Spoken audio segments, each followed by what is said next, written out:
কত যে ভালোবাসতেন। নবী যেদিন মায়ের দেশ বাবার দেশ ছেড়ে মক্কাবাসীর যন্ত্রণায় মক্কা থেকে হিজরত করে মদিনা যাবে, যাওয়ার 6 মাস আগে বলেছিলেন ছোট্ট ছোট্ট সুরে, আবু বকর মনে হয় রে দেশে থাকতে পারবো না। নবী দিলে চোখের পানি ছেড়ে দিছে, আবু বকর মায়ের দেশে থাকা যাবে না রে, বাবার দেশে থাকা যাবে না।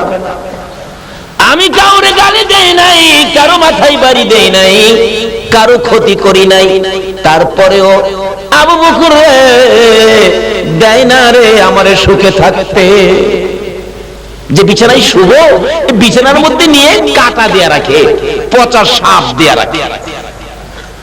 নবীজি বললেন আবু বকর থাকা যাবে না, মদিনায় চলে যাব, হিজরত করব। আমার মন কয় হিজরতের সময় তুমি হবে আমার সঙ্গী। ওদিন থেকে আবু বকর 6টা মাস পার হয়ে গেল, একদিনও বিছানার মধ্যে পিঠ লাগায় না। কেন? নবীজি আয়েশা ডাক দেয় আবু বকর, আর নবী আয়েশা আমারে ডাকবে আর আমি ঘুমিয়ে থাকবো, এই বেয়াদবি রাসূলের সাথে করতে রাজি না। আর আমরা তো মুখে দা যাইয়ে তাই কই।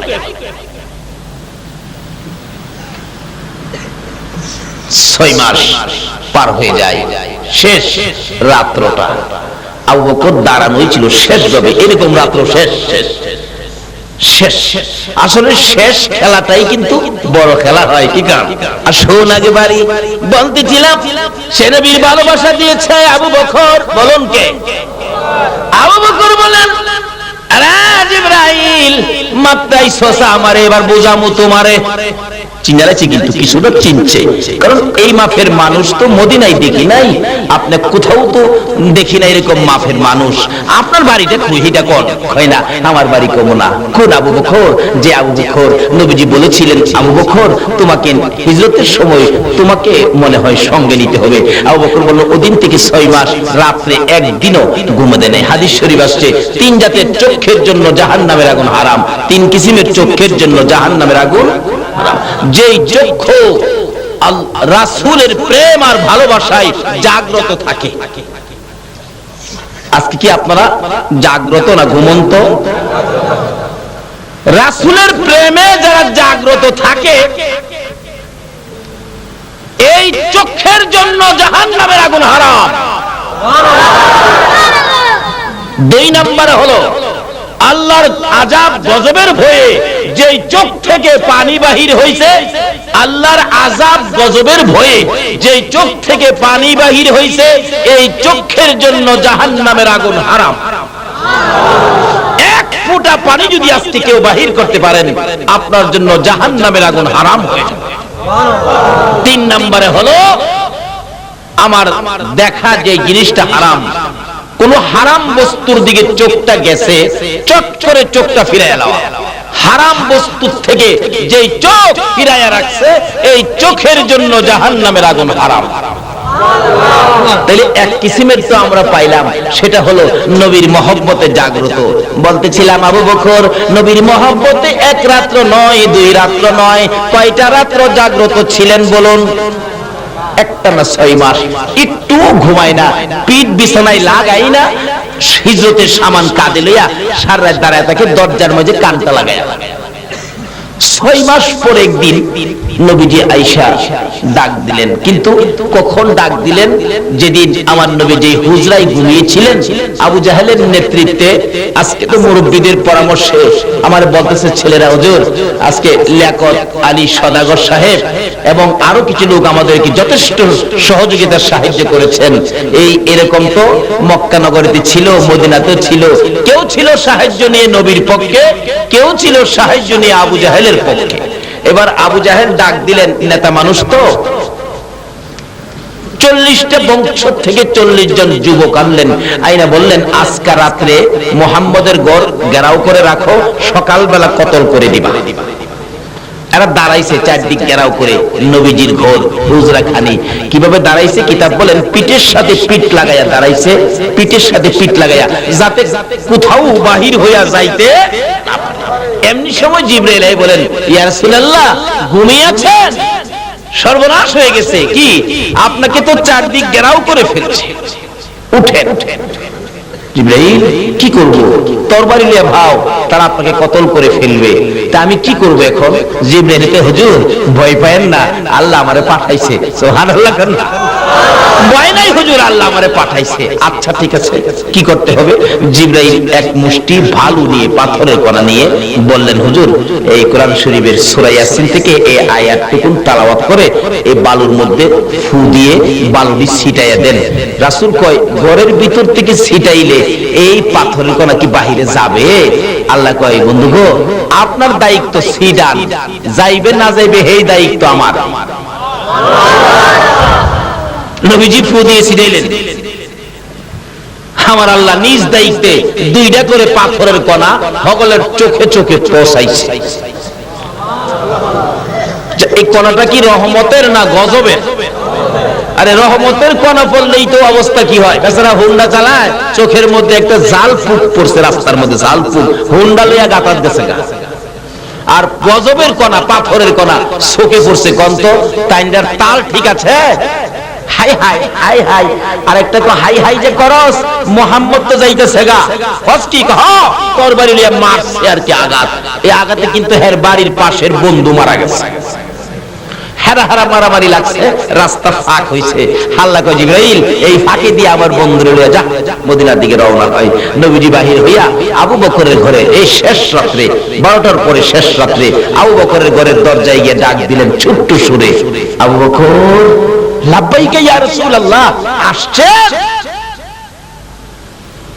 এই রাত্রগুলো নবীর প্রেমে জাগ্রত ছিলেন, নবীর প্রেমে জাগ্রত এক একটা রাত্রের দাম কত? আজকে কারা আবু বকরের মতো বসে আছেন? একটু লম্বা হবে আলোচনা। নবীর প্রেমে জীবন দিতে পারবেন, সময় দিতে পারবেন, একটা রাতও দিতে পারবেন? আল্লাহ তুমি কবুল করো, তারা পারবে, তুমি কবুল করো। দেখেন ডাকতেছে, ইয়া রাসূলুল্লাহ আমি তো জাগ্রত, আমি ঘুমায় না। এই নবীর প্রেমে রাত্রগুলো জাগ্রত থেকে কি পাইছে দেখেন না। আল্লাহ যে বলছে, বন্ধু গো, তোমার প্রেমে যারা চোখে ঘুম দেয় নাই, আমি তাদের জন্য, এই চোখের জন্য জাহান্নামের আগুন হারাম করে দিলাম। একদিন মা আয়েশা সিদ্দিকা রাদিয়াল্লাহু তাআলা বলেছিলেন, আকাশের মধ্যে চন্দ্রবর্তী পূর্ণিমার চাঁদ, সমস্ত আকাশ তারকা দিয়ে সাজানো। নবীজিকে নিয়ে মা আয়েশা মরুভূমির মধ্যে খালি জায়গায়, মানুষ নাই তো নিরিবিলি জায়গায় দুইজনে হাঁটতেছেন। এটাও সুন্নত, মাঝে মাঝে বিবিকে নিয়ে নিরিবিলি জায়গায় রাত্রে, চন্দ্রবর্তী রাত্রে তো মাঝে মাঝে হাঁটবেন। এখন তো আমাদের দেশের লোকেরা বিবি নিয়ে এরকম রাত্রে হাঁটতে রাজি না, যাইবো গা বিবিরে নিয়ে মার্কেট করতে। যান, কত যাইবেন, একদিন বুঝাইব।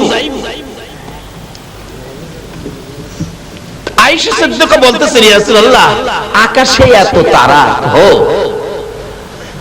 হুজুর কথা বলতেছেন, অনেক কথা বলছেন। আরেকদিন বললেন, ইয়া রাসূলুল্লাহ লন্ত আমরা দুজনে দৌড়াদৌড়ি খেলি। রাসূল বলেন, চলো বিবিকে নিয়ে দৌড়াদৌড়িও খেলবেন, কিন্তু মানুষের সামনে না, কিন্তু আপনারা। রাসূল টার্গেট দিয়ে খেজুর গাছটা আগে কে দৌড়ায় যেতে পারে। এদিন তুলনামূলক ভাবে নবীজি একটু ক্লান্ত ছিলেন, দৌড়াইয়া নবীজির আগে মা আয়েশা গিয়া পৌঁছে গেছে। যাইয়া কই, হুজুর আমি কিন্তু ফার্স্ট, আমি আগে আইসা পড়ছি। রাসূল তো মাইনা নিলাম তোমার ফার্স্ট। রাসূল কো, তুমি ফার্স্ট হয়ে বসে থাকবা আর আমি পিছে থাকবো। আরেকদিন যেদিন নবীজি সুস্থ ছিলেন, এদিন কই, আয়েশা আজকে রাত্রে হবে খেলা। আচ্ছা হুজুর। আয়েশা তো ভাবছে, এই দিন যখন আমি ফার্স্ট হইছি, আজকে তো আমিও হই। এদিন দৌড় দিবার আগেই রাসূল গেছে, আয়েশা এই দিনের পয়েন্ট আজকে আমি পাইলাম। এরকম করতেন বিবিকে নিয়ে, এটাও সুন্নত। এরকম একটা আমল যদি এই নবীর উম্মতের থাকে, 100 গলা কাটা শহীদের সওয়াব দিয়ে হাশরের ময়দানে আপনাকে দাঁড় করানো হবে। আর সব বরকতের বাজেট তো হলো এই নবীর জন্য, আর পাবে নবীর উম্মতে। কিভাবে নেবেন, এই জন্য আলোচনা সামনে আসতেছে। আসুন, আমি এখন আলোচনায় যাই নাই, বাহিরে আছি। এবার ডাকতেছে, ইয়া রাসূলুল্লাহ আচ্ছা আকাশে এত তারা, তারা কতগুলি হবে? রাসূল বলেন, কেন? হুজুর কেন যে, আমার ইচ্ছা হলো আকাশের তারা বরাবর কোন নেকি কি মানুষের আছে কিনা। আচ্ছা আকাশের তারা গণছে পৃথিবীতে এমন কোন বিজ্ঞানী আছে? কন্যা বলে ইতিহাসে পাইছি আকাশে তারা এমন হয়েছে। মোল্লা দুপিয়াজার, মোল্লা দুপিয়াজা, মুরব্বীরা দেখছেন আগেকার দিনে বইয়ের মধ্যে ছিল মোল্লা দুপিয়াজা, প্রশ্ন করেছিলেন, আচ্ছা বলেন তো এই শহরে কতগুলো কাক আছে? আচ্ছা কতগুলো কাক চিটাং শহর আছে কেউ গণছে? এর পণ্ডিত আছেন তো, হ্যাঁ তো ফটচট করে বইলা ফেলাইছে ৯৯৯৯টা কাক আছে চট্টগ্রাম শহরে। আর যদি কম হয় তাহলে ভাববেন এখান থেকে বেড়াইতে গেছে, আর যদি বেশি হয় তাহলে মনে করবেন অন্য খান থেকে বেড়াইতে, মানে এই ফেস বাংবার ক্ষমতা আছে? কাক গণার ওই তো ব্যবস্থা নাই। এক বেসরা জিগাইছিন কন্ত দুনিয়ার মাইস কোহানে, এই লোক মাটির মধ্যে মোড়া দিয়া কয় দুনিয়ার মাইস এখানে, বিশ্বাস না হয় মাইক পাই গিয়া। আচ্ছা হ্যার জীবনে মাইক পা আয়া এখন পস্তারবো? এমন এক প্রশ্ন করে বইছে মা আয়েশা, হুজুর আকাশের তারা কত, এই পরিমাণ কোন নেকি কি মানুষের আছে? তাহলে বোঝা গেল যারে প্রশ্ন করছে তার কিছু আইডিয়া, সম্পূর্ণ খবর দেওয়ার ক্ষমতা আমার নবীর আছে। নবী সঙ্গে সঙ্গে বললেন, আয়েশা আছে তো এরকম নেকি আছে? কার হুজুর? এই নেকি আছে হযরত উমরের। মা আয়েশা কই উমরের এত নেকি? হাই হাই, আমার আব্বার যদি এত নেকি হইতো না জানি কত ভালো হইতো। একটু গুনগুন করতেছে, রাসূল বলেন, আয়েশা গুনগুনি করে গেল, হুজুর গুনগুনি করি, উমরের এত নেকি, আমার বাবা আবু বকরের নেকি জানি কত, এটা আমার জানার ইচ্ছা ছিল। উমরের এত নেকি? রাসূল বলেন, শোনো উমরের নেকির হিসাব আকাশের তারা বরাবর, তোমার বাবার নেকির হিসাব নাও। হুজুর কেমন হইব? উমরের থেকে বেশি হইব না কম হইব? শোনো না, তোমার বাবা আবু বকরের নেকি, উমরের নেকি আকাশের তারা বরাবর। সমস্ত পৃথিবীর উম্মতের নেকি যদি আকাশের তারা বরাবর হয়, আর তোমার বাবা আবু বকরের এক রাত্রের নেকি যদি এক পাল্লায় দেওয়া হয়, সমস্ত পৃথিবীর উম্মতের নেকি আকাশের তারা বরাবর আরেক পাল্লায় দেওয়া হয়, তোমার বাবা এক রাত্রের নেকির সাথে সমস্ত পৃথিবীর উম্মতের নেকি ওজনে কোলাবে না।